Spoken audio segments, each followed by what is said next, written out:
Hello friends, and welcome to the Commander Theorem. I'm Paul, your host, and today we're going to be doing something we've never done on the channel before.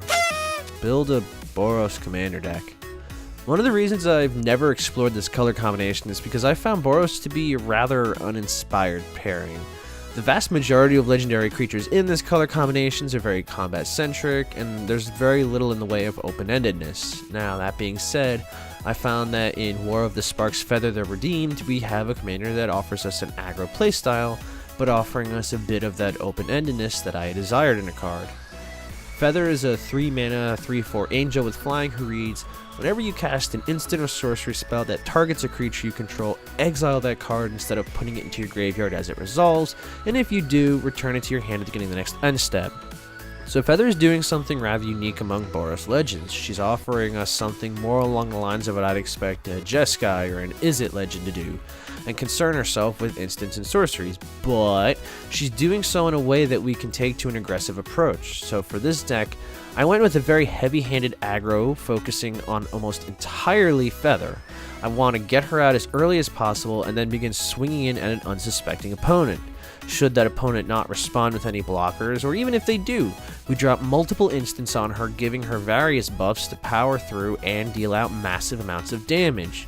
One of the unique abilities she offers is to return any and all instants and sorceries that we use on her or our other creatures to our hand at the end of the turn. So all of those pump spells, our protection spells, they all get returned to our hand.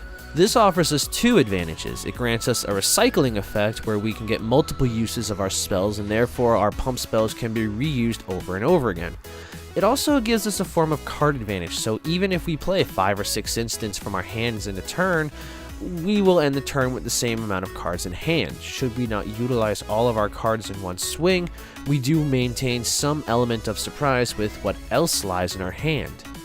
Boros decks widely hold the reputation of having lackluster mana ramp and card draw. With such few options for utility draw between red and white, we really don't have a lot of good options. One of the main focuses of this deck is the cantrips, where they will replace themselves by drawing you a card. This is especially valuable when we get other boons for using these cantrips, and so this is a larger aspect of the overall strategy.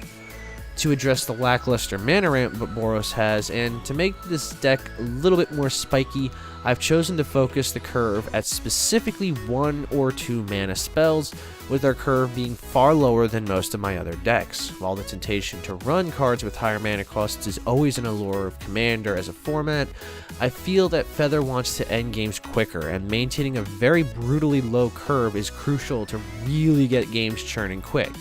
This also allows us to more efficiently utilize our mana for our instants and sorceries, as we can play several spells in one turn rather than one clunkier costed spell. So to begin, I want to discuss our mana ramp and mana fixing spells. I've elected to run a few mana rocks that will let us get our colors on board quickly, as Feather has a very specific mana requirement. The ever-useful Arcane Signet, Boros Signet, Commander Sphere, Soul Ring, Talisman of Conviction, Thought Vessel, and the Wayfarer's Bauble all will help us build up a mana base early game. I particularly focused mana rocks here to go only so far as 3 mana, as any higher cost and we might expend an entire turn just dropping a mana rock and doing nothing else. I also minimized the number of cards in the mana base that require the card come into play tapped, as that really disrupts the tempo of this aggro deck and it's detrimental to our game plan. One thing I do especially want to mention is that with Commander Sphere, even after it's been tapped, you can still sacrifice it in order to draw us a card, getting us even more value. We also run Sword of the Animist. While not exactly a mana rock, it is great to equip to Feather to snag out one of our basic lands whenever she attacks, even if that does require that basic land enter to play tapped. We also have Land Tax and Smothering Tithe, two of the best white cards for mana bases. The Land Tax is effective should we not go first in the game, or if we manage to get mana screwed, ensuring we always hit our land drops, and the Smothering Tithe is just absurd value as we ramp off during our off turns. Among our creatures, we have Dockside Extortionist, a banana split Sunday of value, as should our opponents all decide to get all non-creature permanents into play, our treasure count goes up. With this, we can easily ramp up even further.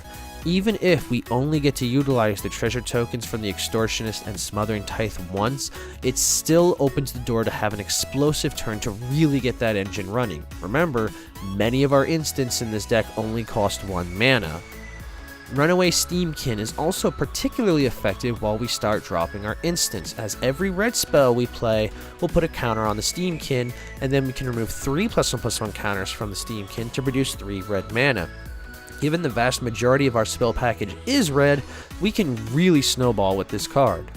Next up, I want to talk about some cards that will trigger when we play our instants and sorceries. These are the cards that we will want to play as soon as we can to start slinging spells and get a number of different benefits from them. Burning Prophet, Erratic Cyclops, Fire Urchin, and Kiln Fiend all get power buffs as we cast our spells. While this deck does rely on Feather primarily to achieve victory over our other creatures, sometimes she might need some help in getting the job done, and these creatures can't grow large enough to knock an opponent out. Electrostatic Field, Firebrand Archer, Gutter Snipe, Thermal Alchemist, and Sentinel Tower each ping opponents whenever we cast an instant or sorcery spell. Well, the Thermal Alchemist needs to tap to do so, but it untaps when we cast an instant or sorcery, and then we can lather, rinse, repeat, and ping again. Lastly, Young Pyromancer gives us a 1/1 elemental token with each instant or sorcery. We also run Myth Realized, a card that I found is a lot more innocuous than it might appear. Whenever we cast a non-creature spell, it gets a lore counter. For 1 white mana, you can make Myth Realized become a monk avatar creature whose power and toughness are each equal to the number of lore counters on it. Not only can this become absurdly powerful, gaining counters even when it becomes a creature, but it can also avoid most board wipes while it is not a creature. I can easily make this into a 20/20 with Double Strike and manage to knock an opponent out. You can also pay 3 mana to give it a lore counter in case for some reason you have no more spells to play. Not a likely scenario, but worth a mention. And if for whatever reason you still have an opponent still standing after you've dumped a dozen spells onto Feather and swung for the fences, Grape Shot will be a nice cherry on top. Or grape. People like grapes. So now we come to the elephant in the room, the instants and sorceries that will be used on Feather or whichever other creature we might need a boost. These come in a few subcategories. The first are the basic pump spells. These simply give a power boost. They're good for swinging with Feather at a player who doesn't happen to have flyers to block. We have Brute Force, Built to Smash, Fists of the Anvil, Infuriate, and Titan Strength. These all give a target creature a reasonable boost to power, and with Feather in play, those return to your hand at the end step. Next is the group of spells that grant keyword abilities. These may or may not grant power buffs, but things like Double Strike that can be devastating with Feather in play. Ajani's Presence grants +1/+1 and Indestructible, and it can be used on multiple targets should we need to. Apostle's Blessing grants protection from artifacts or a color of our choice. Boros Charm grants Double Strike, and it also has 2 other modes that can be useful. Brute Strength gets +3/+1 and Trample. Double Cleave grants Double Strike and is highly valuable in this deck due to its flexible mana cost. God's Willing grants protection of the color of our choice. Samut Sprint gives +2/+1 and haste and lets us scry 1. Surge Strike grants +3/+0 and First Strike. Swift Justice gives +1/+0, First Strike and Lifelink. And Teamer Battle Rage grants Double Strike, and should we control a creature with power 4 or greater, Trample as well. Thirdly, we have our cantrip spells. These cards draw us a card as well as have other effects, acting as sort of a draw engine with Feather in play. Balduvian Rage grants +X/+0 and draws us a card at the beginning of the next upkeep. Crimson Wisps grants haste and draws us a card. Expedite also grants haste and draws us a card. Fist of Flame grants trample, draws us a card, and gives the target creature +1/+0 for each card we've drawn this turn. This is great to use last or to hold priority a few times to dump a few more spells onto it so that it resolves last, letting you draw 3 or 4 cards with some of these other cantrips and get a tremendous power boost. And lastly, we have Psychotic Fury, which gives multicolor creature Feather, Double Strike, and draws us a card. Now, as sort of an alternate win con to the deck, should we have made Feather unimaginably powerful like, say, 2021, we have Chandra's Ignition, which burns each opponent for an amount of damage equal to the power of a target creature we control. Feather will love to singe opponents for a ton of damage and then bring it back to our hand. I almost want to run Vidalcan Orrery in this deck to use this at instant speed as a surprise kill spell. So we have Feather out, but our opponents know our game plan and want to disrupt us with some nonsense removal spell, yes? We have a way to work with an opponent's nonsense. First and foremost, Swiftfoot Boots. This grants hexproof, which permits only us to target the equipped creature with spells and abilities, which is also why Lightning Greaves doesn't get to go in this deck. Portcullis is a personal favorite of mine, which says if there are 2 or more creatures already in play while this is out, any additional creature to enter the battlefield is exiled until Portcullis leaves play. Kind of a nice way to control and limit how many creatures can be on the battlefield, and if you have 2 creatures already in play before an opponent, well, they can't play anything else to defend themselves. Sunforger can help immensely by tutoring up an instant with a CMC of 4 or less, which is literally every instant in the deck, and then we can cast them for free. I like to think of this as an ultimate tutor for this deck, as we are literally 2 mana away from any spell at any given moment. Divine Reckoning and Single Combat are nice board wipes that spare Feather. Vandal Blast takes care of opponents' artifacts and is a nice removal spell. Grand Abolisher prevents opponents from doing anything during our turn, ensuring our plays go off successfully. Mother of Runes offers us a nice layer of protection. Chaos Warp is nice removal, and I prefer this over the white equivalent of Oblation, as I really don't like giving my opponents card draw. I prefer Chaos. Generous Gifts is my pick for white and general removal. Enjoy that nice 3/3 elephant that can't block Feather. Graceful Reprieve is a nice tech in this deck to deter removal of Feather, as this will bring her back should she die on the turn this is played. Again, regardless of the outcome, it returns to her hand at the end step.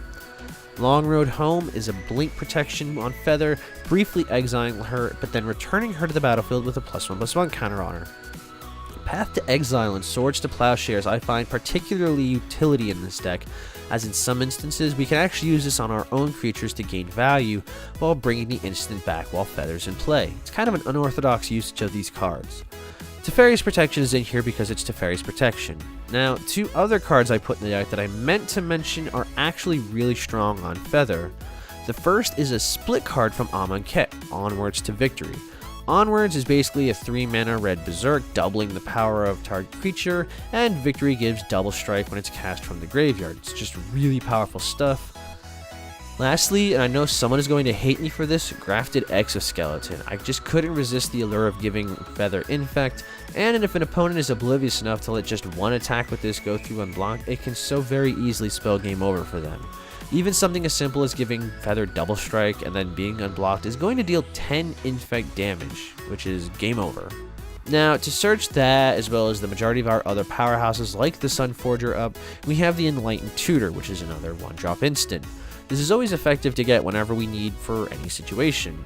So that just about covers the main spells of the deck. You can check out the full deck list in the description below, or follow the tapped out link also in the description.